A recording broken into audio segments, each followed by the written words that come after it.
मी कृष्णाचा अवतार, तू मागच्या जन्माची माझी राधा. डोक्यावर तांब्या ठेवून पेडान पाणी प्यायला द्यायचा आणि भोंदू बाबा अशोक खरात महिलांसोबत कुकर्म करायचा. म्हणजे अत्याचाराच्या गंभीर गुन्ह्यातला आरोपी अशोक खरात उर्फ स्वयं घोषित कॅप्टन याला नाशिकच्या क्राईम ब्रांच युनिट 1 ने 2 दिवसांपूर्वी अटक केली. त्याच्या विरोधात अत्याचाराचा गुन्हा दाखल करण्यात आला होता आणि आता प्रकरणाचा पुढील तपास सुरू आहे. या प्रकरणाची सध्या SIT चौकशी सुरू आहे. या प्रकरणी अनेक व्हिडिओज, फोटोज आणि धक्कादायक खुलासे समोर येत आहेत. अशातच भोंदूबाबा कॅप्टन अशोक खरातच्या शोषणाचा पॅटर्न आता समोर आलाय.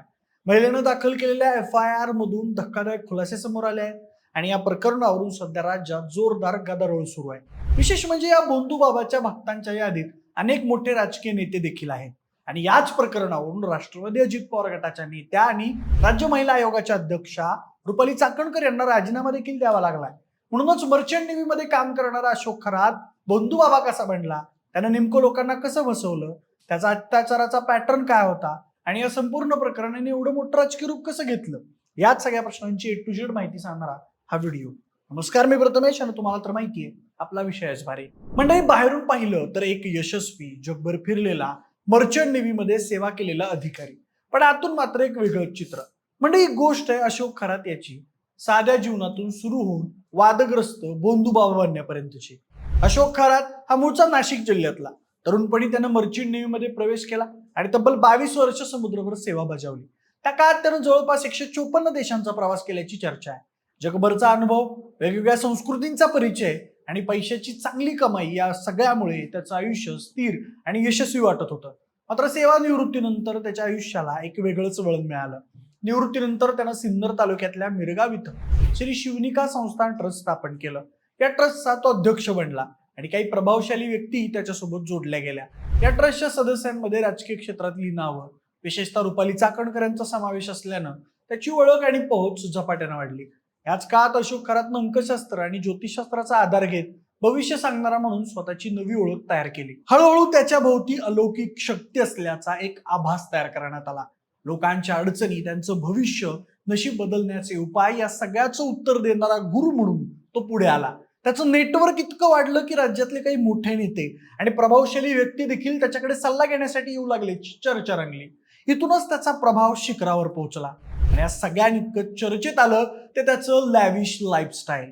खासगी विमानानं प्रवास, महागड्या गाड्या, अलिशान राहणीमान हे सगळं पाहून अनेक जण चक्रावून जात होते. एकाचा मर्चंट नेव्ही अधिकारी इतक्या झपाट्यानं बाबा बनून इतकं वैभव कसं मिळवतोय हा प्रश्न अनेकांच्या मनात होता.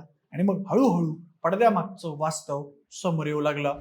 महिलांना आध्यात्मिक गोष्टींचं आमिष दाखवून तू माझ्या मागच्या जन्मातली राधा आहेस अशा भावनिक जाळ्यात अडकवून त्यांचं शोषण केल्याचे आरोप पुढे आले. त्याच्या विरोधात अत्याचाराचा गुन्हा दाखल झाला आणि पोलिसांनी त्याला अटक केली. तपासादरम्यान समोर आलेले व्हिडिओज, फोटोज आणि पुरावे या प्रकरणाला अधिक गंभीर बनवत आहेत. पण हे सगळं उघड कसं झालं ते आधी बघूया.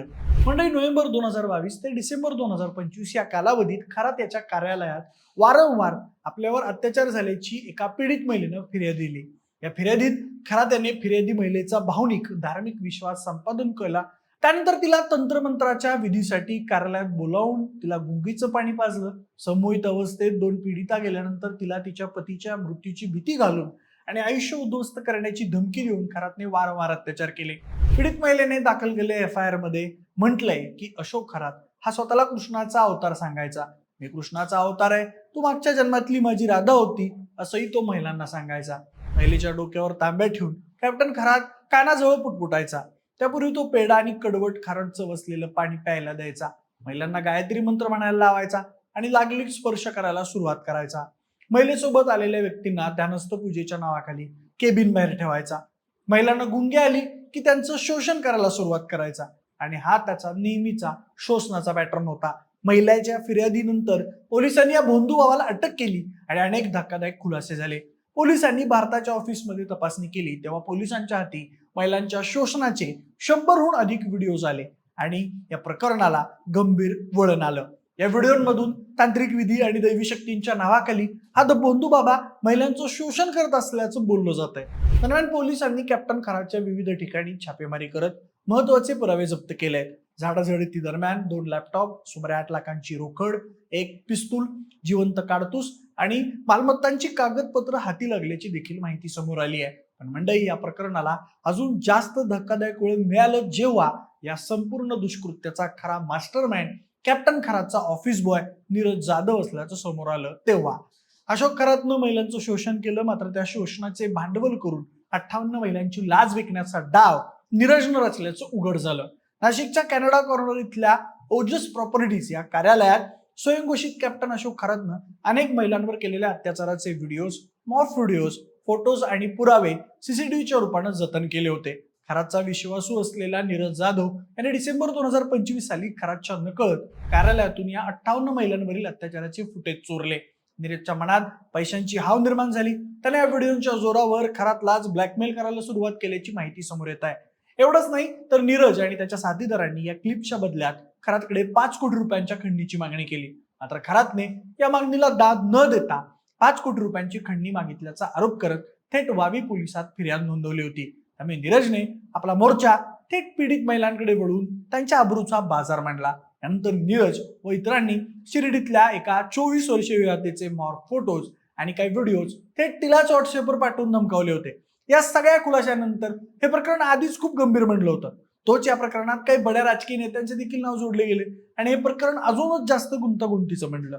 मागच्या 2 दिवसाच्या सगळ्या गदारोळानंतर आणि आरोप प्रत्यारोपांनंतर काल रात्री महिला आयोगाच्या अध्यक्षा रुपाली चाकणकर यांना या प्रकरणी महिला आयोगाच्या अध्यक्षपदाचा राजीनामा द्यावा लागला. पण मंडळी, या प्रकरणाला राजकारण कसं मिळालं हा प्रश्न तुम्हाला पडला असेल. त्याची पण एक गोष्ट आहे. महाराष्ट्राचे उपमुख्यमंत्री एकनाथ शिंदे 2022 मध्ये मुख्यमंत्री असताना शिर्डीला गेले होते. तिथं साई मंदिरात पूजा आरती केल्यानंतर त्यांनी त्यांचा ताफा थेट सिन्नर तालुक्यातल्या श्री ईशान्येश्वर मंदिराकडे वळवला आणि त्या मंदिरात जाऊन दर्शन घेतलं. त्यावेळी एकनाथ शिंदे यांच्यासोबत तत्कालीन शिक्षण मंत्री दीपक केसरकर, मंत्री राधाकृष्ण विखे पाटीलही होते. तेव्हापासून प्रकाश झोतात आलेल्या या मंदिराकडे सत्ताधारी आणि विरोधक यांच्या मंत्र्यांची ये जा सुरू होती. अत्याचार प्रकरणी अटकेत असणारा स्वयंघोषित कॅप्टन अशोक खरात अध्यक्ष असणाऱ्या श्री शिवनिका संस्थानचे सिन्नर तालुक्यातील मिरगाव इथं ईशान्येश्वर मंदिर आहे. बंधू खरात भविष्यही सांगत असल्यानं राजकीय भविष्य जाणून घेण्यासाठी त्याच्याकडे अनेक दिग्गज राजकारणी येण्यास खऱ्या अर्थानं शिंदे यांच्या भेटीनंतर सुरुवात झाली. शिंदे हेही भविष्य जाणण्यासाठीच आल्याची दौऱ्यावेळी चर्चा रंगली होती. अंधश्रद्धा निर्मूलन समितीने तेव्हा हे खरे असेल तर अत्यंत वेदनादायी असल्याची प्रतिक्रिया दिली होती. श्री शिवनिका संस्थांच्या विश्वस्तांनी शिंदे हे देवदर्शनासाठी आले होते.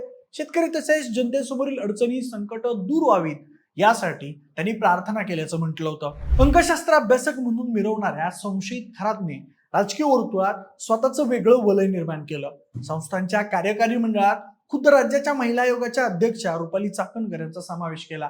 त्यांनी खरातचे पाद्यपूजन केले. पितृतुल्य गुरुमाऊली असा त्याचा जाहीर गौरवपूर्ण उल्लेखही केला होता. यासोबतच या बंधुभावाचं नेटवर्क एवढं मजबूत आहे याच्या भक्ताच्या यादीत सुनील तटकरे, निलेश लंके, जयंत पाटील, मिलिंद नार्वेकर अशा अनेक बड्या नेत्यांची नावं देखील आहेत. यासोबतच देशाच्या गृहमंत्री अमित शहा यांच्या भेटीचे देखील सध्या काही फोटो सोशल मीडियावर व्हायरल होत आहेत. यासोबतच गेल्या काही वर्षात वेगवेगळ्या भूमिका घेऊन मिरवणाऱ्या या बंधुबाबांनी तब्बल 200 कोटींची मालमत्ता जमवल्याचा देखील अंदाज व्यक्त केला जातोय. अहिल्यानगर आणि नाशिक या 2 शहरात त्यांनी मोठी गुंतवणूक केली आहे. तपासादरम्यान मिळालेल्या कागदपत्रांनुसार नाशिक मधल्या गवळाणे शिवारात खरात कुटुंबाचे तब्बल 15 भूखंड असून यातले 5 स्वतः अशोक खरात याच्या नावे आहेत, तर उर्वरित पत्नी कल्पना आणि मुलगी दुसबाला खरात यांच्या नावे आहेत. याशिवाय नाशिक महापालिका हद्दीत विल्लोळी, पाथर्डी, आडगाव आणि सिन्नर इथं देखील भूखंड आहेत.